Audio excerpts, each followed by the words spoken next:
Hello बच्चों। तो आज हम लोग पढ़ेंगे ओम्स लॉ के बारे में। ओम्स लॉ क्या होता है, ठीक है। तो हम लोगों ने पिछले क्लास में पढ़ा था कि जैसे ही हम किसी भी बैटरी में पोटेंशियल डिफरेंस को बढ़ाते हैं या घटाते हैं, मतलब पोटेंशियल डिफरेंस को जैसे ही चेंज किया जाता है तो करंट में भी चेंज होता है, और ये करंट में चेंज होना due to change in potential difference is called Ohm's law, और इसी को हम लोग ओम्स लॉ कहते हैं। जैसे हमारे पास कोई एक सर्किट है, इस सर्किट में जो भी करंट फ्लो होता है, जैसे ही हम यहाँ से पोटेंशियल डिफरेंस चेंज करेंगे, करंट का वैल्यू भी चेंज होगा। Means change in potential difference, then I will be change in a circuit। इस सर्किट में I जो है करंट है वो चेंज होगा, इसी को ओम्स लॉ कहा गया। जैसे जैसे करंट वोल्टेज जो है बढ़ाते जाएंगे, करंट बढ़ता चला जाएगा। चेंज कैसे होता है, तो वोल्टेज बढ़ाएंगे, करंट बढ़ता चला जाता है, और वैसे ही वोल्टेज को कम करने के बाद, पोटेंशियल डिफरेंस को कम करने के बाद करंट भी कम हो जाता है। कैसे कम होगा आप लोग जानते हैं। पोटेंशियल डिफरेंस होता क्या है, work done per unit charge. तो work done per unit charge कम होते चला गया, तो चार्ज कम होने के कारण जो करंट है वो भी कम होगा। तो इसी चीज़ को लिख लेते हैं हम लोग कि ओम्स लॉ होता क्या है, ठीक है। तो हेडिंग दीजिए ओम्स लॉ। तो ओम्स लॉ है किसी भी सर्किट में करंट जो है वो डायरेक्टली प्रोपोर्शनल होता है किसके, पोटेंशियल डिफरेंस के। इसमें ध्यान देने वाली बात यह है कि फिजिकल कंडीशन जो है, जैसे टेम्परेचर, प्रेशर, ये सब कांस्टेंट होना चाहिए, ठीक है, तब जाके हमारा ये लॉ वर्क करता है। तो लिखेंगे the current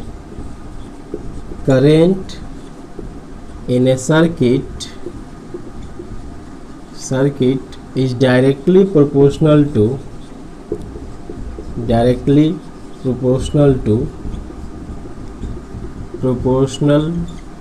potential difference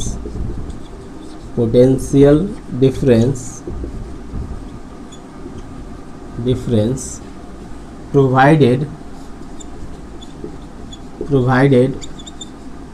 temperature and pressure constant।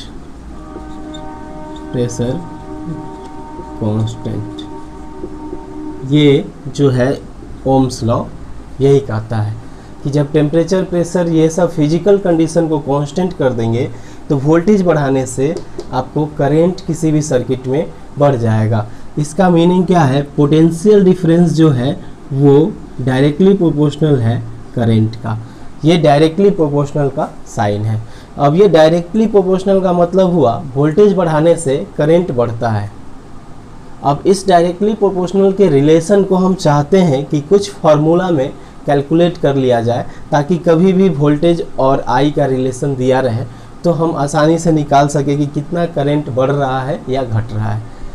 तो इसको इक्वल करने में एक हमें प्रॉब्लम था कि इसको इक्वल कैसे किया जाए। तो इक्वल कर कभी भी किया जाएगा दो चीज़ जो डायरेक्टली प्रोपोर्शनल है। जैसे हम बात करते हैं, अगर वोल्टेज 5 था तो मान लीजिए यहाँ पे जो करंट था वो 10 एम्पियर था।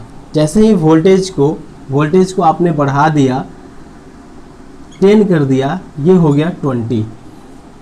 उसी तरह जब इसको 3 टाइम्स किए तो ये हो गया 30, इसको 4 टाइम्स किए 20, तो ये हो जाएगा 40।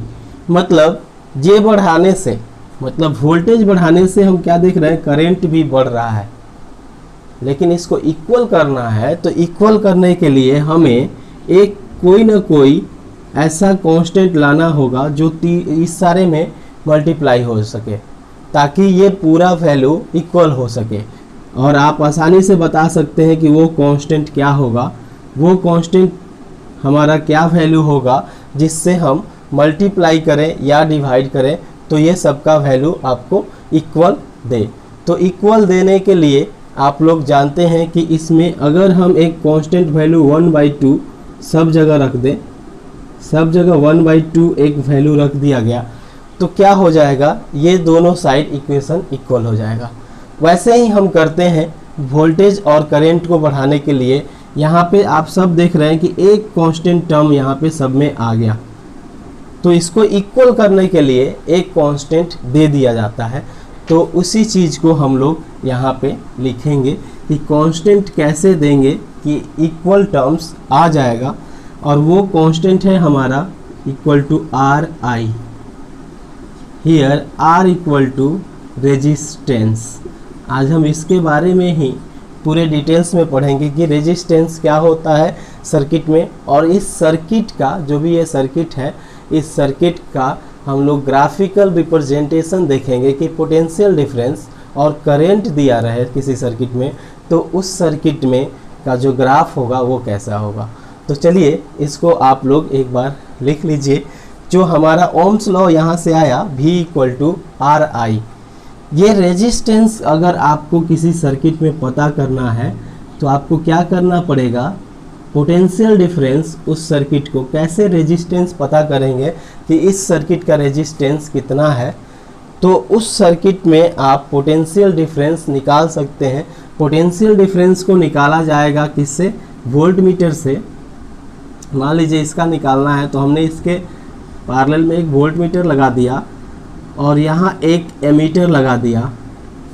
एमीटर से हमें मिल जाएगा करंट की रीडिंग और वोल्ट मीटर से मिल जाएगा वोल्टेज की रीडिंग, और इन दोनों के रेशियो को निकालेंगे तो हमें रेजिस्टेंस पता चल जाएगा। तो रेजिस्टेंस एक्चुअली होता क्या है, देखिए जब वोल्टेज हम बढ़ा देते हैं तो करंट कितना होता है, तो करंट बढ़ता तो ज़रूर है, लेकिन जितने भी चीज़ हैं यहाँ सबके पास रेजिस्टेंस है। रेजिस्टेंस का मतलब होता है सारे बॉडी के पास रेजिस्टेंस है, किसी में कम किसी में ज़्यादा। रेजिस्टेंस का मतलब होता है जो कि करंट को अपोज करे। रेजिस्टेंस होता है अपोजिशन ऑफ करंट, मतलब करंट किसी सर्किट में फ्लो हो रहा है और उसके रास्ते को रोका जा रहा है, उसको बोलते हैं हम लोग रेजिस्टेंस। जैसे आप बहुत ही तेज़ी से दौड़ रहे हो और जो हवा जो है आपको रोक रहा है, तो यहाँ पे एयर आपके रेजिस्टेंस के काम करेगा, रेजिस्टेंस का काम एयर करेगा। इसी तरह से जब भी करंट किसी सर्किट में फ्लो होता है तो रेजिस्टेंस अपोजिशन का काम करता है। तो चलिए अब हम लोग रेजिस्टेंस के बारे में पढ़ते हैं कि रेजिस्टेंस क्या होता है। तो चलिए रेजिस्टेंस यहाँ पे लिखते हैं।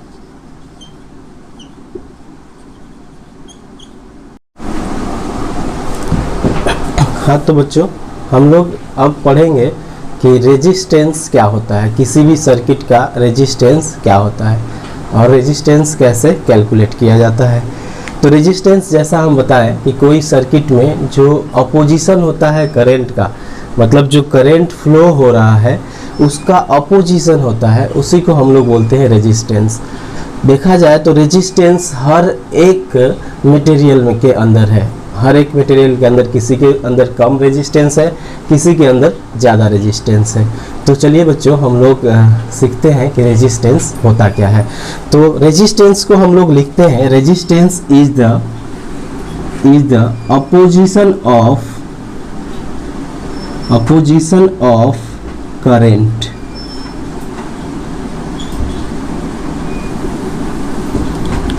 कह सकते हैं the opposition of current is called resistance.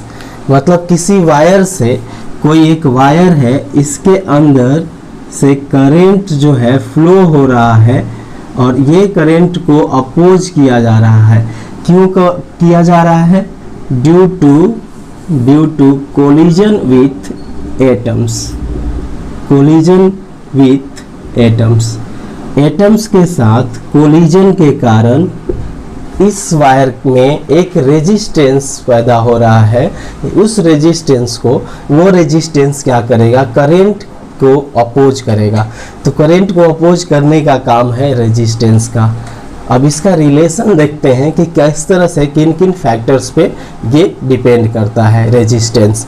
तो चलिए इसके देखते हैं कि फैक्टर्स क्या क्या हैं जिस पे किसी भी मटेरियल का रेजिस्टेंस डिपेंड करेगा। एक चीज़ समझ लीजिए, जो कंडक्टर्स होते हैं उनका रेजिस्टेंस कम होता है। जो कंडक्टर्स होते हैं उनको अपोज करने की क्षमता बहुत कम होती है। इंसुलेटर्स में रेजिस्टेंस बहुत ही ज़्यादा हाई होता है। इस चीज़ को हम लोग पढ़ेंगे। तो चलिए लिखते हैं factors on which resistance depend. Resistance किस किस फैक्टर पे डिपेंड करेगा।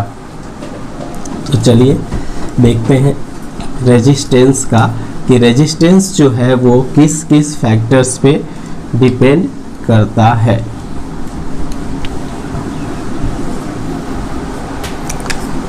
तो हेडिंग है factors on which resistance depend. Resistance depends, ठीक है।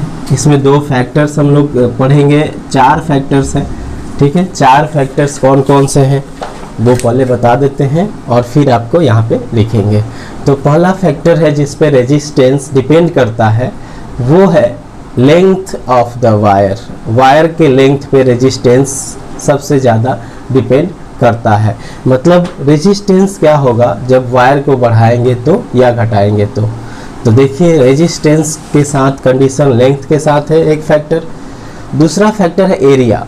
क्रॉस सेक्शन एरिया जो वायर का है उसको बढ़ाना या घटाने पे हमें रेजिस्टेंस में चेंज आएगा।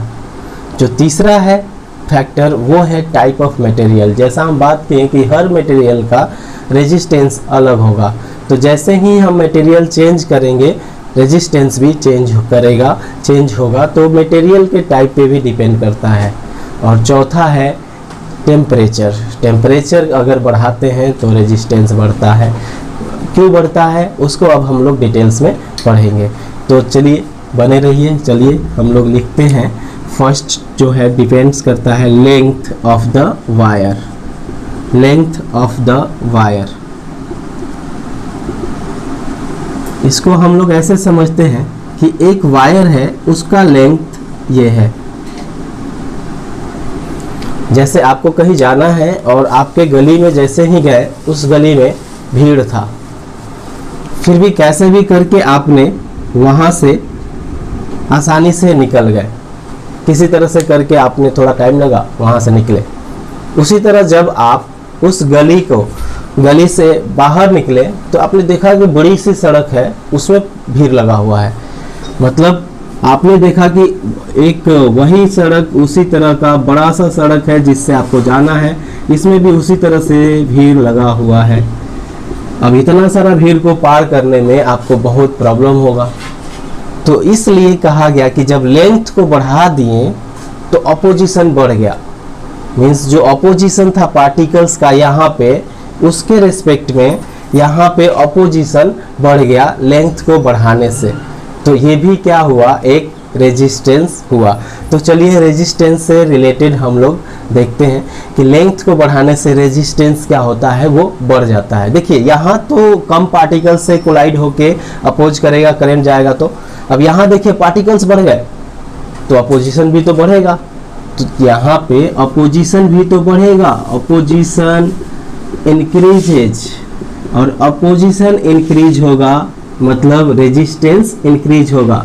Means resistance increases, resistance increases, ठीक है।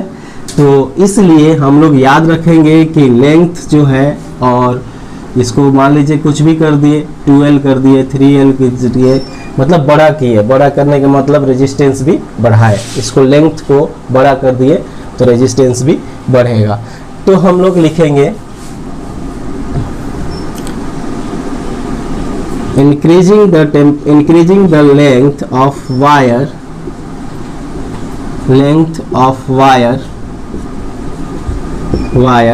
resistance will be increases, resistance will be increases।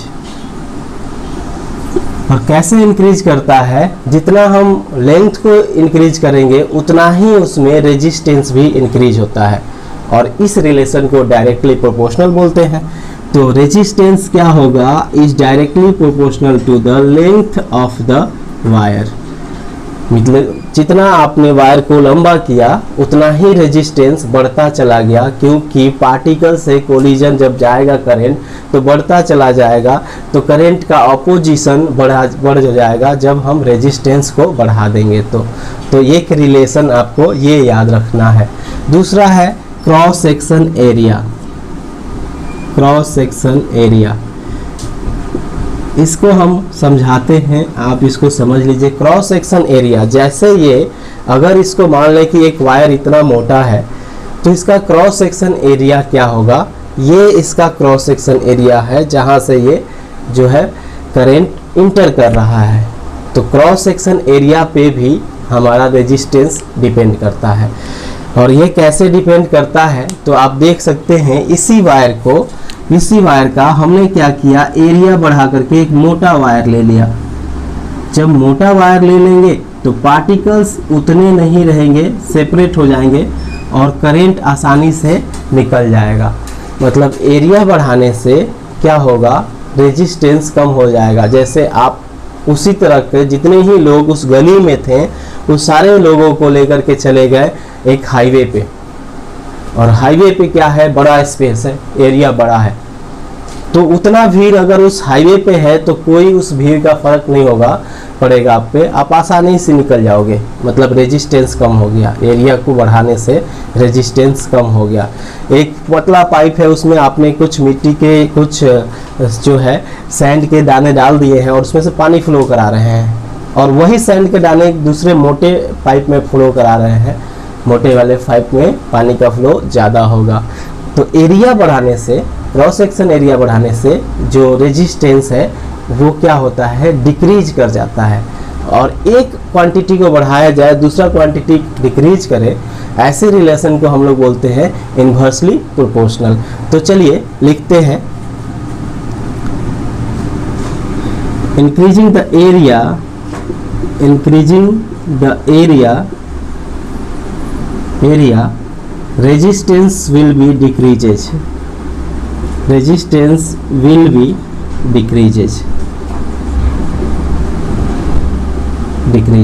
ठीक है। इसके नोट्स बनाते चलिए, आपके ये नोट्स ही आगे काम आएगा। तो रेजिस्टेंस इसका क्या हो गया, डिक्रीज हो गया। तो यहाँ पे रेजिस्टेंस का जो रिलेशन हुआ वो इन्वर्सली प्रोपोर्शनल का हुआ, ठीक है। यहाँ पे लिख भी सकते हैं, resistance is directly proportional to length. Resistance is directly proportional to length, directly proportional to the length of the wire. Length of the wire, जो भी वायर है उसके लेंथ के डायरेक्टली प्रोपोर्शनल होता है हमारा रेजिस्टेंस, और इन्वर्सली प्रोपोर्शनल होता है किसके, एरिया के। तो यहाँ भी लिख देंगे, रेजिस्टेंस इज इन्वर्सली प्रोपोर्शनल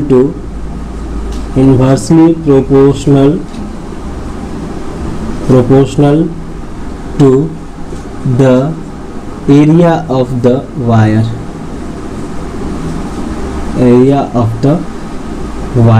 ठीक है।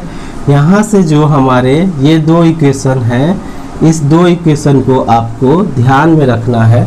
इसी दो इक्वेशन को हमने क्या किया, कंबाइन कर दिया, कि इन दोनों के कंबाइंड रिलेशन से हमें क्या पता चलता है उसको हम लोग देखते हैं। तो रेजिस्टेंस, इस दोनों को जब हमने कंबाइन किया तो हमें एक थर्ड फॉर्म मिला, एक तीसरा फॉर्मूला मिला कि जो ये डायरेक्टली प्रोपोर्शनल है उसको तो हटाना होगा, जैसे पोटेंशियल डिफरेंस में हटाए थे। तो यहाँ भी जब हम इसको हटाना चाहेंगे डायरेक्टली प्रोपोर्शनल को, तो कुछ ना कुछ कांस्टेंट लाना होगा। मतलब रेजिस्टेंस तो एक प्रोसेस था अपोज करने का, रेजिस्टेंस एक प्रोसेस था अपोज करने का, लेकिन किसके कारण ये अपोजिशन हो रहा है वो तो लाना अभी बाकी है। मतलब पाइप में अपोजिशन हो रहा है वो तो प्रोसेस है, लेकिन पाइप में जो बालू के दाने हमने डाले थे उसके कारण हमारा रेजिस्टेंस होना है, उसको बताना अभी बाकी है। तो उसी चीज़ को हम लोग बताएंगे, अभी पढ़ेंगे। तो चलिए इसको आप लोग लिख लीजिए और इसके आगे हम लोग पढ़ते हैं। चलिए, तो थर्ड जो है हमारा फॉर्म, तीसरा, उस पे हम लोग चलते हैं अब।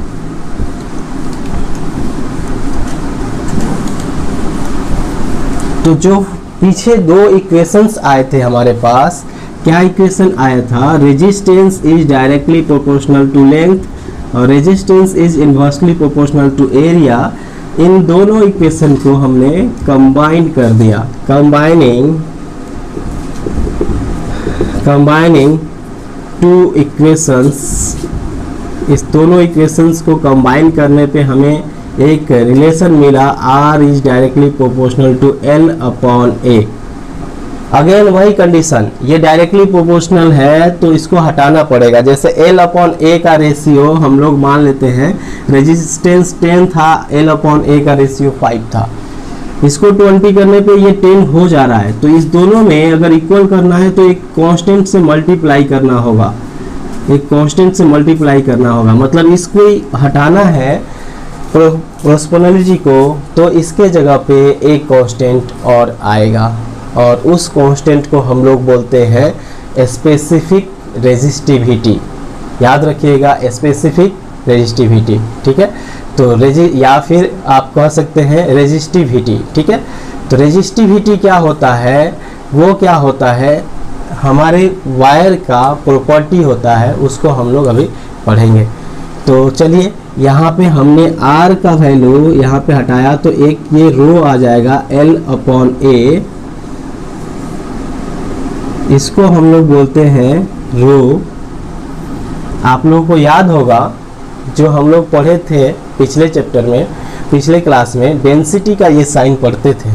यहाँ भी डेंसिटी से रिलेटेड ही है कि रो जो है उस वायर की प्रॉपर्टी है, जितना वो अपोज कर पाएगा, करंट को अपोज कर पाएगा।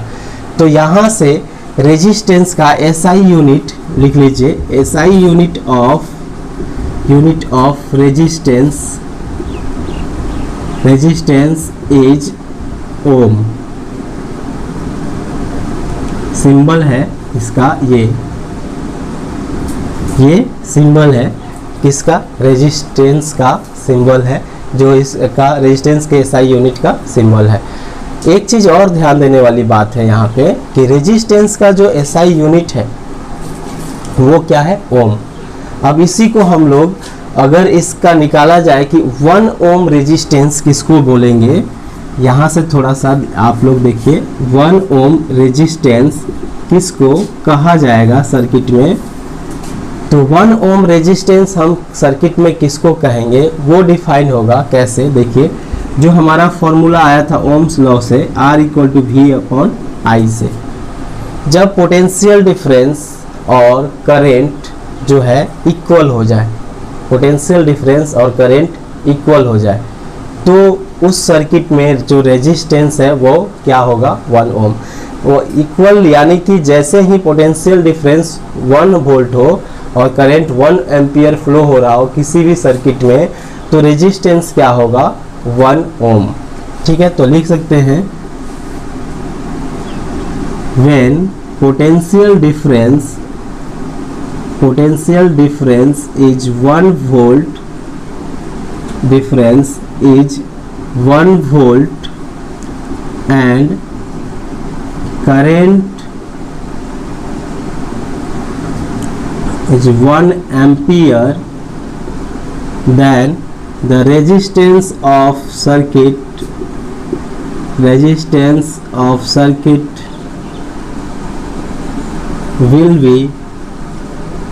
will be 1 ओम। 1 ओम उस सर्किट का रेजिस्टेंस कहेंगे जहाँ पे वोल्टेज क्या हो, 1, और करंट कितना फ्लो हो रहा हो, 1 एम्पियर, ठीक है। तो उसको हम लोग बोलेंगे, उसको बोलेंगे 1 ओम रेजिस्टेंस। तो ठीक है, इस चीज़ को रेजिस्टेंस के बारे में लिख लीजिए, इसको एक आप नोट में डाल दीजिए ताकि ये आपको याद रहे ये बातें कि 1 ओम रेजिस्टेंस किसको बोलेंगे और रेजिस्टेंस का SI यूनिट क्या होता है। चलिए, इसके बाद हम लोग अब रेजिस्टिविटी के बारे में पढ़ेंगे। जो रो के बारे में हमने यहाँ पे रो दिया तो इसके बारे में हम लोग पढ़ते हैं, ठीक है। स्पेसिफिक रेजिस्टेंस या फिर रेजिस्टिविटी के बारे में स्पेसिफिक बात आ रहा है, मतलब जो रेजिस्टेंस है अब यहाँ से उस वायर के अंदर की प्रॉपर्टी है कि उस वायर में आखिर क्या था कि अपोज कर दिया। तो इसको हम लोग डिफाइन करेंगे कि कोई भी वायर है वो रेजिस्टिविटी उस वायर पे डिपेंड करता है, कितना अपोजिशन होगा उसके वायर पे के मटेरियल पे डिपेंड होता है। मतलब रेजिस्टिविटी चेंज मीन्स पूरा वायर चेंज। कैसे चेंज होगा इसको हम लोग करते हैं, इसको एक बार इसको मिटा देते हैं और उसके बाद हम लोग आगे बढ़ते हैं। तो चलिए देखते हैं क्या होता है। तो जो यहाँ पे रो है इसका हमने नाम दिया स्पेसिफिक रेजिस्टेंस या फिर रेजिस्टिविटी, ठीक है। मतलब specific means particular resistance, resistance किसके कारण हो रहा है उस वायर में, ये बात हमको रो बताएगा।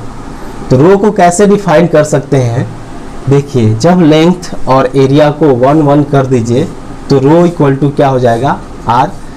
यहाँ से रो का अगर आप निकालना चाहें तो क्या निकलेगा, इधर चला जाएगा तो a मल्टीप्लाई हो जाएगा r इंटू ए और लेंथ आकर के डिवाइड हो जाएगा।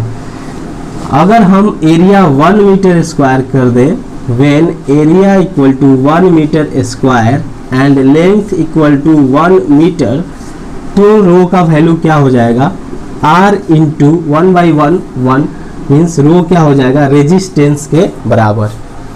मतलब रेजिस्टेंस रो क्या होगा, उस वायर की रेजिस्टेंस होगा जिसका एरिया जो है 1 मीटर स्क्वायर है एंड लेंथ जो है वो 1 मीटर है, ठीक है। तो लिखेंगे resistance, resistivity is the resistance of that wire whose area is 1 meter square and length is 1 metre, ठीक है। लेंथ क्या होना चाहिए 1 मीटर होना चाहिए, उसको हम लोग बोलते हैं रेजिस्टिविटी। मतलब रेजिस्टिविटी जो है वो बिल्कुल फिक्स्ड है कि रेजिस्टिविटी कैसे निकालेंगे, वो आपको एरिया 1 मीटर स्क्वायर कर देना है और जो वायर का लेंथ है उसको भी 1 मीटर स्क्वायर कर देना है, तब हमारा उस वायर में रेजिस्टिविटी निकल जाएगा। तो हाँ, तो बच्चों हमने बताया आपको कि रेजिस्टिविटी उस वायर की प्रॉपर्टी होती है जिसका लेंथ 1 मीटर हो और उसका cross section area 1 metre square हो। जैसे ये एक वायर है, इसका लेंथ होना चाहिए 1 मीटर और इसका क्रॉस सेक्शन एरिया होना चाहिए 1 मीटर स्क्वायर, तब हम लोग बोलेंगे इसका जो रेजिस्टेंस होगा वो होगा इसका रेजिस्टिविटी। मतलब रेजिस्टिविटी मटेरियल पे डिपेंड करती है, रेजिस्टिविटी जो लेंथ है उस पे डिपेंड नहीं करता है। क्यों? क्योंकि लेंथ को हमने फिक्स कर दिया। लेंथ को कितना फिक्स कर दिया 1 मीटर स्क्वायर लेंथ को फिक्स कर दिया गया है। तो इस तरह से रेजिस्टिविटी क्या होगा, रेजिस्टिविटी हमारा होगा किसी भी मटेरियल की प्रॉपर्टी है और जो भी कंडक्टर होंगे उनका रेजिस्टिविटी बहुत ही कम, उनका रेजिस्टिविटी बहुत कम होता है। कंडक्टर्स हैविंग, लिख लीजिए, conductors having less resistivity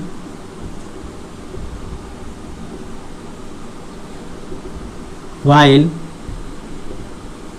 insulators having more resistivity। जो इंसुलेटर की रेजिस्टिविटी होती है वो काफ़ी हाई होती है और जो कंडक्टर्स की रेजिस्टिविटी होती है वो काफ़ी कम होती है। तो रेजिस्टिविटी को एक और टर्म्स में हम डिफाइन कर सकते हैं, जब हमारा करेंट जो फ्लो हो रहा हो और एक हमने यूनिट क्यूब लिया हो और उसके अपोजिट फेसेस से जो करेंट फ्लो हो रहा हो। यूनिट क्यूब का मतलब क्या हुआ, जिसका लेंथ 1 मीटर हो और उसका ब्रेथ और हाइट सब कुछ 1 मीटर हो।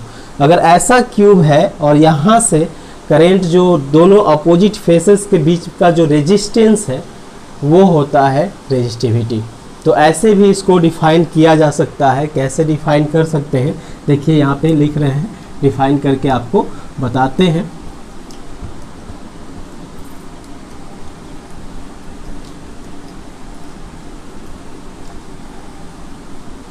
तो रेजिस्टिविटी क्या है, उसको कैसे डिफाइन कर सकते हैं, देखिए। तो resistivity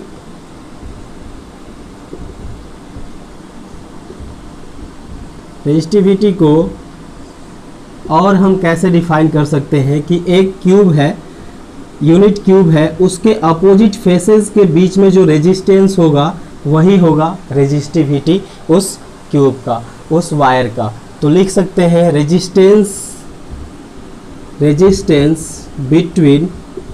between opposite faces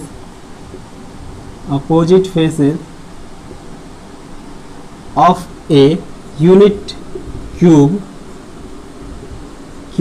is called resistivity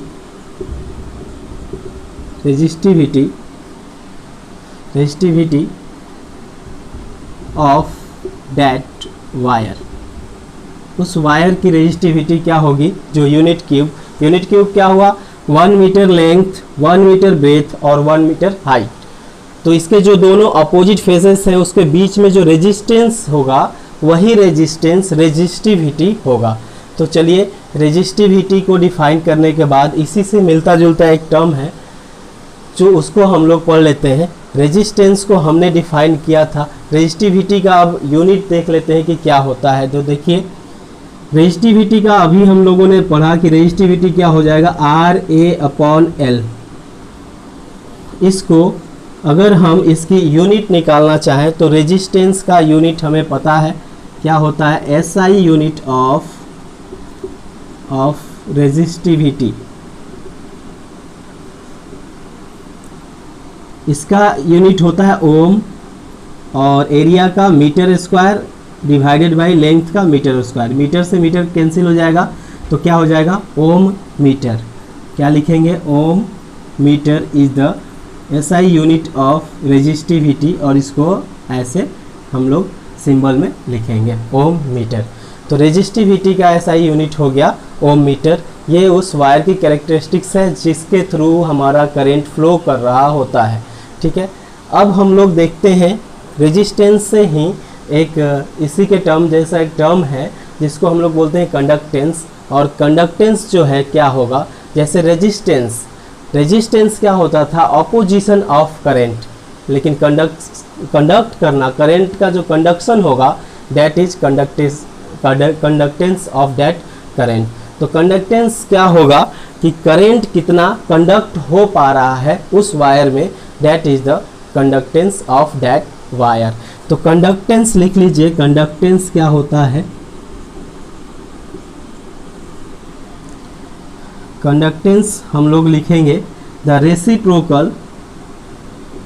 reciprocal of resistance is called conductance. मतलब कंडक्टेंस जो होगा वो रेसिप्रोकल का उल्टा, रेसिप्रोकल अपोज करना, तो कंडक्टेंस मीन्स कंडक्ट करना, इलेक्ट्रिसिटी को, करंट को जो कंडक्ट करे दैट इज द कंडक्टेंस। और इसको क्या लिख सकते हैं, ये रेसिप्रोकल था मतलब 1/R। अब इसका SI यूनिट अगर हम लिखें, SI यूनिट, तो क्या होगा, जो हम लोग SI यूनिट रेजिस्टेंस का लिखे थे ओम, उसका जस्ट अपोजिट, देखिए अपोजिट ही है, रेसिप्रोकल है, तो इसको बोलते हैं महो। और ऐसा करने पे ऐसा लग रहा है कि इसका जस्ट अपोजिट है महो। इसका एक और नाम दे दिया गया क्योंकि देखने में थोड़ा ये था, तो इसका एक साइंटिस्ट के नाम पे नाम दिया गया और वो नाम था साइमन। तो Simon is the SI unit of resistance. इसको कैसे लिखते हैं, ओम इन्वर्स, इसको सिंबल में लिखा जाता है महो को, ठीक है। तो ये कंडक्टेंस का हमारा एसआई यूनिट है। ठीक है, नेक्स्ट हमारा टॉपिक है रेजिस्टिविटी का भी अपोजिट होता है, रेसिप्रोकल होता है, उसको बोलते हैं कंडक्टिविटी। वो भी मटेरियल की प्रॉपर्टी है, ये प्रोसेस है तो मटेरियल की प्रॉपर्टी है कंडक्टिविटी। कंडक्टिविटी क्या हो जाएगा, रेसिप्रोकल ऑफ रेजिस्टिविटी। तो चलिए लिखते हैं कंडक्टिविटी।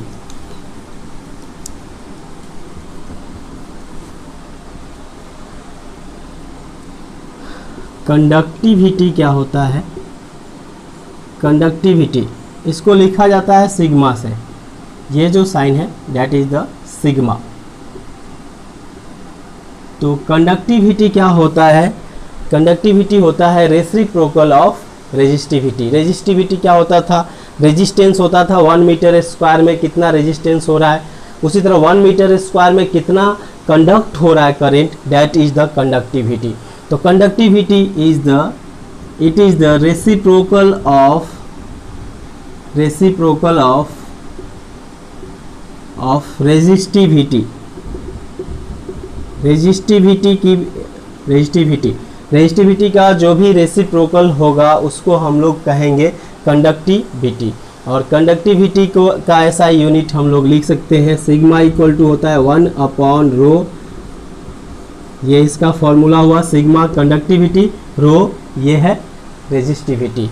इसका एसआई यूनिट होता है, SI unit of conductivity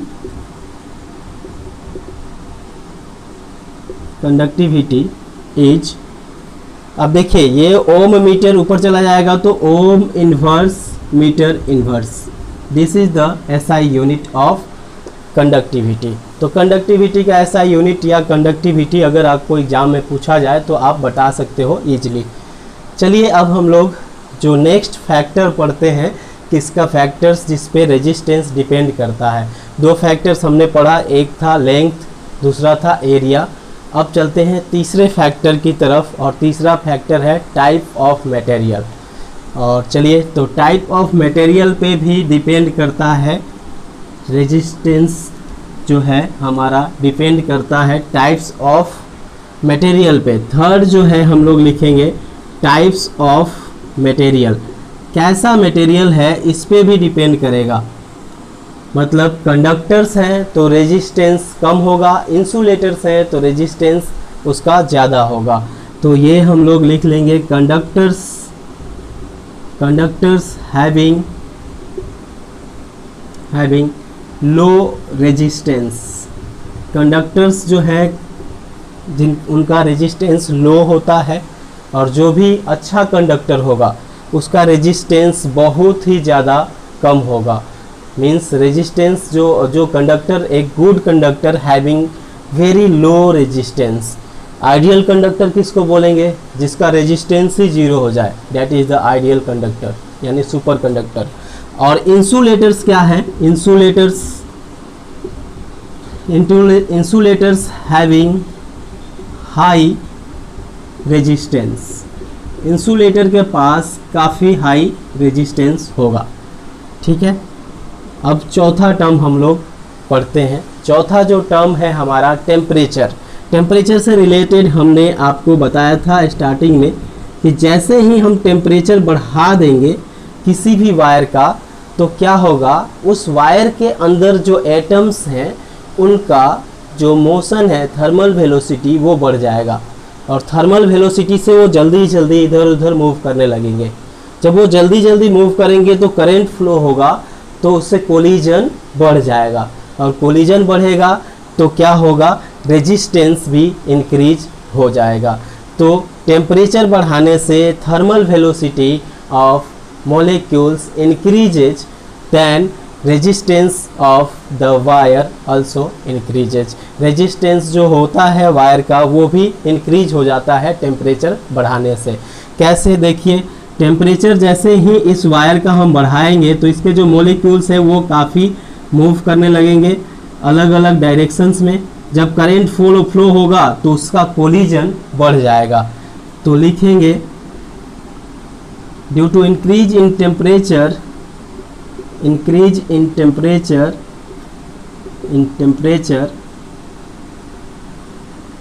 the thermal